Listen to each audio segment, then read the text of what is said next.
Hi friends, welcome back to my channel. ಹೇಗಿದ್ದೀರಾ ಎಲ್ಲರೂ?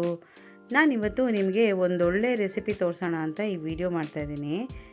ನಾನಿವತ್ತು ಒಂದು ಸ್ವೀಟ್ ಡಿಶ್ ಮಾಡ್ತಾಯಿದ್ದೀನಿ. ಅವಲಕ್ಕಿ, ಗಟ್ಟಿ ಅವಲಕ್ಕಿ ಬಳಸ್ಕೊಂಡು ಮಾಡೋವಂಥ ರೆಸಿಪಿ ಇದು. ಆ್ಯಕ್ಚುಲಿ ಮಾಮೂಲಿಯಾಗಿ ಅನ್ನದಿಂದ ಅಂದರೆ ಅಕ್ಕಿಯಿಂದ ಮಾಡೋವಂಥದ್ದು. ನಾನಿವತ್ತು ಗಟ್ಟಿ ಅವಲಕ್ಕಿ ಬಳಸಿ ಮಾಡ್ತಾಯಿದ್ದೀನಿ. ಮತ್ತು ಇದಕ್ಕೆ ಬೆಲ್ಲ ಬಳಸ್ತಾಯಿದ್ದೀನಿ, ಸಕ್ಕರೆ ಬಳಸಲ್ಲ ಇದಕ್ಕೆ. ಈ ರೆಸಿಪಿಗೆ ಬೆಲ್ಲ ಬಳಸ್ತಾ ಇದ್ದೀನಿ. ಇದೇನು ರೆಸಿಪಿ ಅಂದರೆ ಅವಲಕ್ಕಿ ಗುಡಾನ್ನ, ಅಂದರೆ ಬೆಲ್ಲದ ಅನ್ನ. ನಾನಿಲ್ಲಿ 1 ಕಪ್ಪಷ್ಟು ಅವಲಕ್ಕಿನ ನೆನೆಸಿಟ್ಟಿದ್ದೀನಿ. ತೊಳೆದು ಚೆನ್ನಾಗಿ ನೆನೆಸಿ ಇಡಬೇಕು. ಮಿನಿಮಮ್ 4-5 ಗಂಟೆ ನೆಂದರೂ, ಎಷ್ಟೊತ್ತು ನೆಂದರೂ ಪರವಾಗಿಲ್ಲ. ಒಂದು ಅಳತೆಗೆ ಒಂದು ಲೋಟ ತೊಗೊಂಡ್ರೆ 1.25 ಲೋಟದಷ್ಟು ಬೆಲ್ಲ ತೊಗೊಳ್ಬೇಕು. ನಂತರ ಸ್ವಲ್ಪ ತುಪ್ಪ, 5-6 ಚಮಚ ತುಪ್ಪ ಬೇಕು. ಕೊಬ್ಬರಿನ ಈ ಥರ ಚಿಕ್ಕದಾಗಿ ಕಟ್ ಮಾಡಿ ಇಟ್ಕೊಂಡಿದ್ದೀನಿ. ಗೋಡಂಬಿ ಸ್ವಲ್ಪ ಇಟ್ಕೊಂಡಿದ್ದೀನಿ. ದ್ರಾಕ್ಷಿ, ಬಾದಾಮಿ ಕೂಡ ಬಳಸ್ಬೋದು. ನನ್ನ ಹತ್ರ ಇರಲಿಲ್ಲ, ಅದಕ್ಕೆ ಬಳಸ್ತಾ ಇಲ್ಲ. ಮತ್ತು 1-1.5 ಸ್ಪೂನಷ್ಟು, ಚಿಕ್ಕ ಸ್ಪೂನಷ್ಟು ಏಲಕ್ಕಿ ಪುಡಿ. ಇಷ್ಟೇ ಐಟಮ್ಮು ಬೇಕಾಗೋದು. ಹೇಗೆ ಮಾಡೋದು ಅಂತ ನೋಡೋಣ ಬನ್ನಿ. ಮೊದಲಿಗೆ ಒಂದು ಬಾಣಲೆ ಅಥವಾ ಈ ಥರ ಅಗಲವಾಗಿರೋ ಕುಕ್ಕರ್ ಪಾತ್ರೆ ಅಥವಾ ಇಟ್ಕೊಳ್ಳಿ. ಕುಕ್ಕರ್ ಪಾತ್ರೆ ಇಟ್ಟಿದ ತಕ್ಷಣ ಕುಕ್ಕರಲ್ಲಿ ಕುಗ್ಸೋದೇನಿಲ್ಲ, ಹಾಗೆ ಮಾಡೋದೆ. ಇವಾಗ ಇದಕ್ಕೆ ಒಂದು ಸ್ವಲ್ಪ ತುಪ್ಪ ಹಾಕ್ಕೊಂಡು ಮೊದಲಿಗೆ ಗೋಡಂಬಿ ಹುರ್ಕೋಬೇಕು. ಗೋಡಂಬಿ ಮತ್ತು ಕೊಬ್ಬರಿನ ಒಟ್ಟಿಗೆ ಹಾಕೋಬೇಡಿ, ಯಾಕೆಂದರೆ ಕೊಬ್ಬರಿ ನಿಧಾನ ಹುರಿಯುತ್ತೆ, ಬೇಗ ಹುರಿಯಲ್ಲ ಅದು. ಗೋಡಂಬಿನ ಫಸ್ಟ್ ಈ ಥರ ಗೋಲ್ಡನ್ ಬ್ರೌನ್ ಆಗಿ ಹುರಿದು ಪಕ್ಕಕ್ಕೆ ಇಟ್ಕೊಳ್ಳಿ. ಈ ಹಂತದಲ್ಲೇ ನೀವು ಬಾದಾಮಿ ಮತ್ತು ದ್ರಾಕ್ಷಿ ಹಾಕೊಳ್ಳೋರು ಹಾಕೋಬೋದು ಗೋಡಂಬಿ ಜೊತೆಗೆ.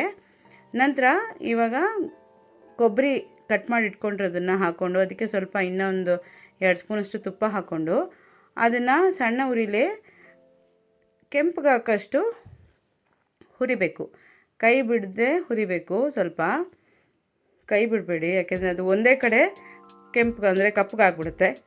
ಅದಕ್ಕೋಸ್ಕರ ನೋಡಿ, ಇಷ್ಟು ಹುರಿದ್ರೆ ಸಾಕು. ಇದು ಜಾಸ್ತಿ ಇದೆ ಅಂತ ಅನಿಸಿದ್ರೆ ನಿಮ್ಗೆ ಇಷ್ಟ ಇಲ್ಲ ಅಂದರೆ ಕಮ್ಮಿ ಮಾಡ್ಕೊಳ್ಬೋದು. ಬಟ್ ಇದು ಈ ಥರ 1 ಕಪ್ಪಷ್ಟು ಇಷ್ಟು ಹಾಕ್ಕೊಂಡ್ರೇ ಅದು ಚೆನ್ನಾಗಿರುತ್ತೆ ಈ ರೆಸಿಪಿಗೆ. ನಂತರ ಇದು ಹುರಿದಾಗಿದೆ, ಇದನ್ನು ಸೈಡಲ್ಲಿ ಎತ್ತಿಟ್ಕೊಳ್ಳೋಣ. ಇವಾಗ ಅದೇ ಇದಕ್ಕೆ ಪ್ಯಾನ್ಗೆ ಅಥವಾ ಕಡಾಯಿಗೆ ಬೆಲ್ಲ ಹಾಕ್ಕೊಂಡು ಅದಕ್ಕೆ 1/4 ಲೋಟದಷ್ಟು ನೀರು ಹಾಕ್ಕೊಂಡು ಬೆಲ್ಲನ ಕರಗಿಸ್ಬೇಕು. ಕರಗಿದ್ರೆ ಸಾಕು, ಏನೋ ಪಾಕ ಗೀಕ ಏನು ಬರೋದು ಬೇಡ, ಏನು ಪಾಕ ಬೇಡ, ಜಸ್ಟ್ ಬೆಲ್ಲ ಕರಗಬೇಕು. ಬೆಲ್ಲ ಚೆನ್ನಾಗಿ ಕರಗಾದ್ಮೇಲೆ ಇದನ್ನು, ಈಗ ಇದು ಕರಗಿದೆ, ಇದನ್ನು ಸೋಸ್ಕೋಬೇಕು. ಯಾಕೆಂದರೆ ಬೆಲ್ಲದಲ್ಲಿ ಸ್ವಲ್ಪ ಕಲ್ಲೆಲ್ಲ ಇರುತ್ತೆ, ಕೆಲವೊಂದು ಸತಿ ಕಸ ಇರುತ್ತೆ. ಹಾಗಾಗಿ ಇದನ್ನು ಸೋಸ್ಕೋಬೇಕು. ಬೆಲ್ಲನ ಸೋಸ್ಕೊಂಡು ಸೋಸಿರೋಂಥ ಬೆಲ್ಲನ ಮತ್ತೆ ಅದೇ ಪ್ಯಾನ್ಗೆ ಹಾಕ್ಕೊಳ್ಬೇಕು. ಇವಾಗ ಮತ್ತೆ ಇದಕ್ಕೆ ಎಕ್ಸ್ಟ್ರಾ ನೀರು ಹಾಕೊಳ್ಳೋ ಅವಶ್ಯಕತೆ ಇಲ್ಲ. ಇವಾಗ ಅವಲಕ್ಕಿನ ಅದು ನೀರಲ್ಲಿ ನೆನೆಸಿಟ್ಟಿರ್ತೀರಲ್ಲ, ಅದನ್ನು ಇವಾಗ ನೀರಲ್ಲಿ ನೆನೆಸಿಟ್ಟಿರೋದನ್ನು ನೀರು ಹಿಂಡಿ ಹಾಕಬೇಕು. ಯಾಕೆಂದರೆ ಆಲ್ರೆಡಿ ಬೆಲ್ಲ ಕರಗಿರೋ ನೀರು ಇರುತ್ತಲ್ಲ, ಹಾಗಾಗಿ ನೀರು ಹಿಂಡ್ಕೊಂಡು ಹಾಕ್ಕೊಂಡ್ರೆ ನಿಮಗೆ ಇದು ರೆಸಿಪಿ ಬೇಗ ಆಗುತ್ತೆ. ಈ ಅವಲಕ್ಕಿ ಗುಡನ್ನ ಬೇಗ ಆಗುತ್ತೆ. ಈ ಅವಲಕ್ಕಿ ಗುಡನ್ನ ದುರ್ಗಾ ಪರಮೇಶ್ವರಿ ದೇವರಿಗೆ ತುಂಬ ಪ್ರಿಯವಾದಂಥ ನೈವೇದ್ಯ. ಸಾಮಾನ್ಯವಾಗಿ ನಮ್ಮ ಕಡೆ ಉಡುಪಿ, ಮಂಗಳೂರು ಕಡೆ ದುರ್ಗಾ ದೀಪ ನಮಸ್ಕಾರ ಅಂತ ಮಾಡ್ತಾರೆ. ಅದಕ್ಕೆ ಅಕ್ಕಿಯಿಂದ ಮಾಡೋವಂಥ ನೈವೇದ್ಯ ಇದು. ನಾನಾದರೆ ಇವತ್ತು ವ್ರತಕ್ಕೂ ಆಗುತ್ತೆ, ಅಕ್ಕಿ ವ್ರತದಲ್ಲಿ ಕೆಲವರು ಅಕ್ಕಿ ತಿನ್ನಲ್ಲ, ಹಾಗಾಗಿ ವ್ರತಕ್ಕೂ ಆಗುತ್ತೆ ಅಂತ ಅವಲಕ್ಕಿಲಿ ಮಾಡಿ ತೋರಿಸ್ತಾ ಇದ್ದೀನಿ. ಇದನ್ನು ಇವಾಗ ಚೆನ್ನಾಗಿ ಮಿಕ್ಸ್ ಮಾಡಿಬಿಟ್ಟು ಚೆನ್ನಾಗಿ ಬೇಯೋಕ್ಕೆ ಬಿಡಬೇಕು. ನೋಡಿ, ಇಲ್ಲಿ ಇದು ಒಂದಿಗೆ ಆಗಿದೆ. ಇವಾಗ ಇದಕ್ಕೆ ಇನ್ನೂ 2-3 ಸ್ಪೂನು ತುಪ್ಪ ಹಾಕ್ಕೊಂಡು ಚೆನ್ನಾಗಿ ಮಿಕ್ಸ್ ಮಾಡಬೇಕು. ನಾನು ಬಳಸಿರೋ ಸ್ಪೂನು ತುಂಬ ಚಿಕ್ಕದು ಫ್ರೆಂಡ್ಸ್. ನೀವು ತುಂಬ ಹಾಕ್ತಿದ್ದಾರೆ ಅಂತ ಗಾಬರಿ ಬರಬೇಡಿ. 4-5-6 ಸ್ಪೂನ್ 6 ಸ್ಪೂನ್ ಸಾಕಾಗುತ್ತೆ, ಟೀ ಸ್ಪೂನಷ್ಟು ತುಪ್ಪ. ಮತ್ತೇನು ಗೊತ್ತಾ, ಈ ಗುಡಾನಕ್ಕೆ ತುಪ್ಪ ಸ್ವಲ್ಪ ಮುಂದಿದ್ರೇ ಚೆನ್ನಾಗಿರುತ್ತೆ. ಹಾಗಾಗಿ ತುಪ್ಪ ಬಳಸೋದ್ರಲ್ಲಿ ಕಂಜೂಸ್ತನ ಮಾಡಬೇಡಿ ಪ್ಲೀಸ್. ಓಕೆ, ರುಚಿ ಚೆನ್ನಾಗಿರ್ಬೇಕಲ್ವಾ.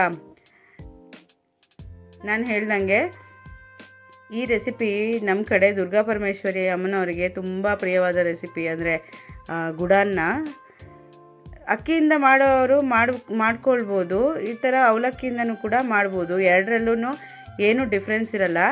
ನಾನಿಲ್ಲಿ ಇದಕ್ಕೆ 1.5 ಸ್ಪೂನಷ್ಟು ಚಿಕ್ಕ ಸ್ಪೂನಲ್ಲಿ ಏಲಕ್ಕಿ ಹಾಕಿ ಚೆನ್ನಾಗಿ ಮಿಕ್ಸ್ ಮಾಡಿದ್ದೀನಿ.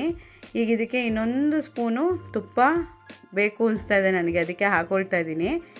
ಈಗ ಇದು ನೋಡಿ ತಳ ಬಿಡ್ತಾ ಇದೆ, ನೋಡಿ ಬಿಟ್ಟಿದೆ, ನೀರೆಲ್ಲ ಆರಿದೆ. ಇಷ್ಟಾದರೆ ಸಾಕು. ಇನ್ನು ಇದನ್ನು ಅಂದರೆ ಬೇರೆ ಪಾತ್ರೆಗೆ ಟ್ರಾನ್ಸ್ಫರ್ ಮಾಡ್ಕೋಬೋದು. ಇಷ್ಟೇ, ಒಂದಿಗೆ ಆಗಬೇಕು, ಎಲ್ಲ ಚೆನ್ನಾಗಿ ಒಂದಿಗೆ ಆಗಬೇಕು. ಇದು ಅವಲಕ್ಕಿ ಆಗಿರೋದ್ರಿಂದ ನಿಮಗೆ ನೀರು ಬೇಗ ಹೀರ್ಕೊಳ್ಳುತ್ತೆ. ಅಕ್ಕಿ ಆದರೆ ಮಾತ್ರ ಸ್ವಲ್ಪ ಹೊತ್ತು ಬೇಕಾಗುತ್ತೆ. ಅಕ್ಕಿಗೆ ಜಾಸ್ತಿ ನೀರು ಹಾಕ್ಕೊಳ್ಬಾರ್ದು, ಯಾಕೆಂದರೆ ಬೇಗ ಅಂದರೆ ನೀರಾಗಿಬಿಡುತ್ತೆ. ಆದರೆ ಇದು ಮುದ್ದೆ ಇದ್ರೇ ರುಚಿ ಜಾಸ್ತಿ. ಬೆಲ್ಲದ ಅಂಶನೂ ಅಷ್ಟೇ, ನೀವು ಬೆಲ್ಲ ಇದಕ್ಕೆ ಅವಲಕ್ಕಿಗೆ ಸ್ವಲ್ಪ ಮುಂದೆನೇ ಇರುತ್ತೆ, ಯಾಕೆಂದರೆ ಅವಲಕ್ಕಿ ಬೆಲ್ಲ ಸ್ವಲ್ಪ ಆರಿದ ಮೇಲೆ ಬೆಲ್ಲ ತಗ್ಗುತ್ತೆ. ಹಾಗಾಗಿ ಸ್ವಲ್ಪ ಬೆಲ್ಲ ಮುಂದೆನೇ, ನಾನು ಹೇಳ್ದಂಗೆ ಒಂದು ಅಳತೆಗೆ 1/4 ಅಳತೆ ಬೆಲ್ಲ ಹಾಕ್ಕೋಬೇಕಾಗುತ್ತೆ. ಖಂಡಿತ ಈ ರೆಸಿಪಿನ ಟ್ರೈ ಮಾಡಿ, ದೇವ್ರ ನೈವೇದ್ಯಕ್ಕೆ ಮಾಡ್ಕೊಳ್ಳಿ. ದೇವ್ರ ಕಾರ್ಯಕ್ಕೂ ಆಗುತ್ತೆ, ಸ್ವಕಾರ್ಯಕ್ಕೂ ಆಗುತ್ತೆ. ಟ್ರೈ ಮಾಡಿಬಿಟ್ಟು ಹೇಗಿತ್ತು ಅಂತ ಕಮೆಂಟ್ ಬಾಕ್ಸಲ್ಲಿ ತಿಳಿಸಿ. ನಾನು ಚಾನಲ್ನ ಇನ್ನೂ ಯಾರೂ ಸಬ್ಸ್ಕ್ರೈಬ್ ಮಾಡಿಲ್ವೋ ಸಬ್ಸ್ಕ್ರೈಬ್ ಮಾಡಿ. ಈ ರೆಸಿಪಿನ ಲೈಕ್ ಮಾಡಿ, ನಿಮ್ಮ ಫ್ಯಾಮಿಲಿ ಫ್ರೆಂಡ್ಸ್ ಜೊತೆ ಶೇರ್ ಮಾಡಿ. ಇನ್ನೇನು ಶಿವರಾತ್ರಿ ಬರೋದಿದೆ, ಶಿವರಾತ್ರಿ ದಿವಸ ಇದನ್ನು ಟ್ರೈ ಮಾಡಿಬಿಟ್ಟು ದೇವ್ರ ನೈವೇದ್ಯಕ್ಕೆ ಇಡಿ. ಈಶ್ವರನಿಗೂ ಕೂಡ ಸಿಹಿ ಪದಾರ್ಥ ಅಂದರೆ ತುಂಬ ಇಷ್ಟ. ಅವಲಕ್ಕಿಯಿಂದ ಮಾಡೋದ್ರಿಂದ ನಿಸ್ಸಂಕೋಚವಾಗಿ ನೀವು ತಿನ್ಬೋದು. ಮತ್ತೆ ಇನ್ನೊಂದು ಹೊಸ ರೆಸಿಪಿ ಜೊತೆ ಮತ್ತೆ ಸಿಗ್ತೀನಿ. ಅಂಟಿಲ್ ದೆನ್ ಟೇಕ್ ಕೇರ್, ಬಾಯ್.